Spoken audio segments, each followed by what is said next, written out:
Another day, another basketball stories na naman ang pagkikwentuhan natin. At ngayon nga, yung pag-usapan natin ang balitang may gagawin pa nga daw na trade ang Los Angeles Lakers. At ang balitang ni-real talk nga daw ni Jonathan Kuminga ang Golden State Warriors. Mas tinutukan na nga ng front office ng Lakers ang matagal na nilang gusto na mangyari na pumirma na ng bagong contract extension si Luka Doncic sa lalong madaling panahon. At base nga sa inilabas pa lang na balita ngayong araw, mukhang matutupad na rin naman nga ito dahil balak na nga daw talaga ni Luka Doncic na pumirma ng bagong kontrata sa Lakers na nagkakahalaga ng mahigit sa 4-year, $229 million contract. At inaasahan nga na gagawin niya ito sa darating na August 2 o di kaya August 3 kapag opisyal na pinayagan ng liga na papirmahin ang ganitong kalaking kontrata sa Los Angeles Lakers.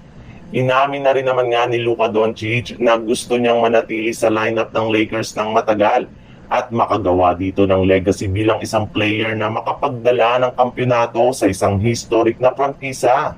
At kapag nagawa na nga ng Lakers na papirmahin si Doncic, ay dito na nga gagawin nila ang paggawa ng isang trade kung saan balak nga nila ditong kunin si Terrence Mann mula sa Brooklyn Nets gamit ang kanilang mga player na sina Gabe Vincent, Maxi Kleber at ang kanilang 2032 second round pick. Sa ibang balita naman, bagamat man nga mahal ni Jonathan Kuminga ang Golden State Warriors at gusto pa rin niya na maglaro sa kanilang kupunan, ay napipilitan na rin naman nga siya na umalis dito since magkaiba na nga ang kanilang mga plano.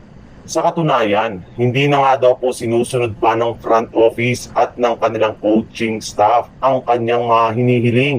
Kagaya na lang ng ni-request niya na $30 million per year ang kanyang dapat maging bagong kontrata. Bali, hindi na nga daw po dito pumayag ang mismong front office ng Golden State Warriors na siyang rason bakit mas pinili na niyang lumipat ng ibang team. Bukod rin dyan, hindi na rin naman nga na nagkakasundo ang kanyang coach na si Steve Kerr dahil hindi niya gustong trato sa kanya nito last year. Matapos siyang mabangko at mawala sa rotation simula lamang nang makuha nila si Jimmy Butler. Kaya sa dami nga ng hiling ngayon ni Kuminga na hindi matutupad ng Golden State Warriors ay hindi na nga daw malabo na matuloy na talaga sa mga susunod na linggo ang kanyang trade. Sa ngayon nga ay naghahanap na lang sila ng team na makapagbibigay sa kanya ng magandang offer bilang kapalit ni Kuminga.